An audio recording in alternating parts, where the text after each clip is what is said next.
রাজ্যের একজন ৭৭ বছর বয়সী প্রতিষ্ঠিত শিল্পী, আরেকজন উদীয়মান শিল্পী, এই দুজনকে হারিয়ে আজকে তাদের স্মৃতির প্রতি শ্রদ্ধা জানাতে আমরা সমবেত হয়েছি। তাদের রেখে যাওয়া কাজ, দৃষ্টিভঙ্গি এবং জীবনধারা থেকে শিক্ষা নিয়ে সাংস্কৃতিক আন্দোলনকে এগিয়ে নিয়ে যেতে হবে এবং সত্যকে প্রতিষ্ঠিত করতে হবে। বুধবার ত্রিপুরার সাংস্কৃতিক সমন্বয় কেন্দ্র ও ভারতের ছাত্র ফেডারেশনের উদ্যোগে সদ্য প্রয়াত দয়মন্ত দেববর্মা এবং আরাধ্য আচার্যের স্মরণ সভায় কথা বললেন প্রাক্তন মুখ্যমন্ত্রী মানিক সরকার।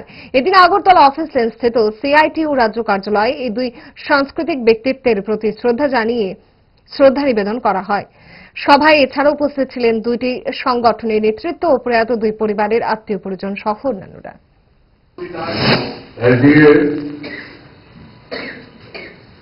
একজন ৭৭ বছর বয়স্ক প্রতিষ্ঠিত শিল্পী, আরেকজন উদীয়মান শিল্পী ২১-২২ বছর, দুজন প্রান্তিক।